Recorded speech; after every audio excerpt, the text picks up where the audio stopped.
हर गांव की एक कहानी होती है और कुछ कहानियां कभी मर नहीं जाती। रात के करीब 11 बजे थे। आसमान में पूर्णिमा का चांद चमक रहा था, लेकिन उस रात के एक और चीज होने वाली थी। वो था चंद्र ग्रहण। पुराने जंगल के किनारे बसा हुआ था एक छोटा सा गांव, जिसका नाम था देवगढ़। गांव के बुजुर्ग कहते थे कि हर 108 साल बाद चंद्र ग्रहण की रात को एक ऐसी शक्ति जागती है जिसका नाम सुनते ही लोग कांप उठते हैं। उसका नाम है धृत दैत्य। कहते हैं वो ना इंसान था न राक्षस, वो कुछ और ही था। एक ऐसा प्राचीन अभिशाप जो सदियों से अंधेरे में बंद था, लेकिन उस रात वो बंधन टूटने वाला था। हवा अचानक ठंडी होने लगी, कुत्ते जोर जोर से भौंकने लगे, गांव के मंदिर की घंटियां अपने आप बजने लगी और जंगल के अंदर से एक अजीब सी आवाज गूंजने लगी, उस शैतान का नाम लेकर।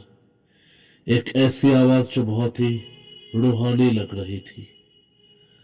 गांव के कुछ जवान लोगों ने सोचा कि यह सब अंधविश्वास है। उनमें से अर्जुन नाम का एक लड़का था। उसने हंसकर कहा कि मैं देख लूंगा यह धृत दैत्य क्या कर सकता है। गांव वालों ने बहुत मना किया उधर जाने के लिए, लेकिन अर्जुन और उसके 3 दोस्त टॉर्चेस लेकर गांव के जंगल की तरफ निकल पड़े। जैसे ही वो जंगल के अंदर घुसे, उन्हें महसूस हुआ कि बिल्कुल खामोशी छा गई। ना पत्तों की सरसराहट, ना किसी पक्षी की आवाज, सिर्फ सन्नाटा। और उस सन्नाटे के बीच धीरे धीरे किसी की चलने की आवाज, थक थक थक। अर्जुन ने जैसे ही टॉर्च घुमाई, लेकिन वहां कोई नहीं था। फिर अचानक उनके पीछे से किसने कहा कि मत आओ, मत आओ। सब पलट कर देखने लगे, लेकिन वहां पे कोई नहीं था। उनमें से एक लड़का था जिसका नाम था राजीत। वो बहुत बुरी तरीके से डर गया। उसने कहा कि अर्जुन हमें वापस चलना चाहिए। शायद कुछ चीजें सच में होती है जो हम नहीं जानते। और तभी चंद्र ग्रहण शुरू हो गया। चांद का एक कोना एकदम काला पड़ने लगा। जंगल में अंधेरा और गहरा हो गया। तब उन्हें एक पुराना टूटा हुआ मंदिर नजर में आया। मंदिर के दरवाजे पर खून जैसे लाल रंग से एक प्राचीन चिन्ह बना हुआ था और वो दरवाजा आधा खुला भी हुआ था। अंदर से ठंडी हवाएं बहने लगी, जैसे किसी सदियों से उस जगह को खोला ही ना हो। जैसे ही चारों अंदर गए, दरवाजे अपने आप बंद हो गए। सब लोग घबरा गए। मंदिर के बीचों बीच एक काला पत्थर रखा था और उस पर यह लिखा हुआ था कि जो चांद के अंधेरे में मुझे जगाएगा, उसकी आत्मा मेरी हो जाएगी। अचानक मंदिर के दीवारों से काली परछाइयां निकलने लगी।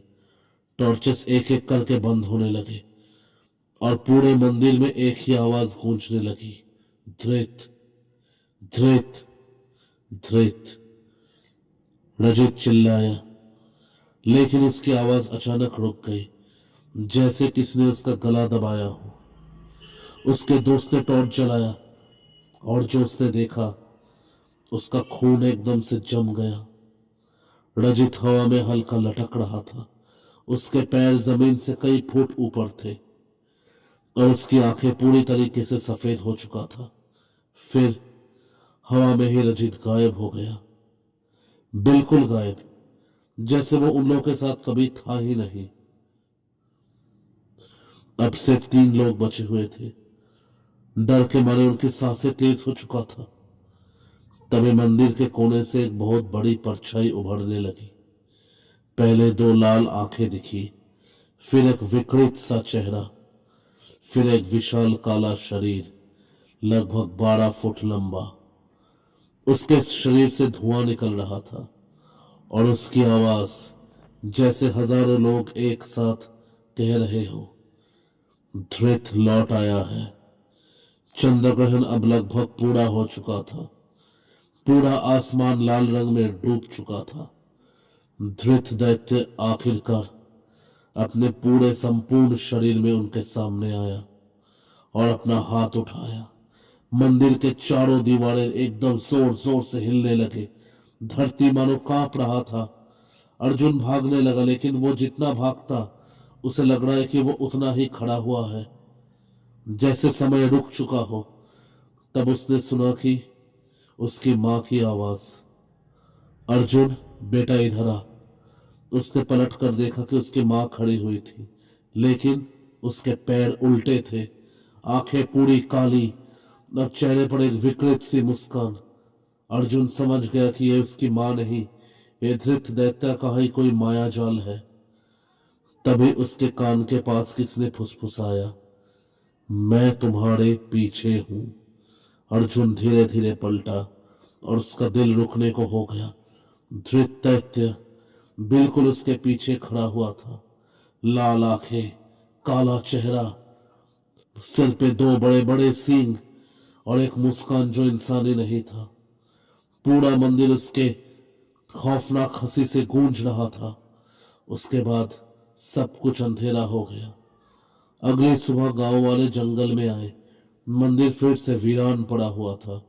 अर्जुन और उसके दोस्त वहां कहीं नहीं मिले। सिर्फ एक पुराने दीवार पे खरोचे हुए शब्द लिखे हुए थे, धृत सोया नहीं है, वो इंतजार कर रहा है। और सबसे डरावनी बात, उस रात के बाद हर पूर्णिमा पर गांव के लोग जंगल से एक ही आवाज सुनते थे, धृत दैत्य। कहते हैं कि जब अगला चंद्र ग्रहण होगा, धृत फिर जाग जाएगा और इस बार शायद उसे रोकना बिल्कुल नामुमकिन हो जाएगा, क्योंकि हो सकता है इस वक्त भी वो आपके पीछे खड़ा हो और ये कह रहा हो, मैं कभी सोया ही नहीं था, मैं सिर्फ इंतजार करता हूं और मैं लौट आऊंगा, हर बार लौट आऊंगा।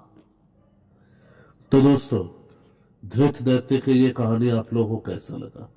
अगर ये कहानी अच्छा लगा हो तो प्लीज हमारे चैनल को सब्सक्राइब कीजिए और हम लोगों से जुड़े रहने के लिए हमारे चैनल को लाइक कीजिए, सब्सक्राइब कीजिए और कमेंट सेक्शन में कमेंट कीजिए। बहुत जल्दी आप लोगों के साथ मुलाकात होगा एक नए वीडियो के साथ।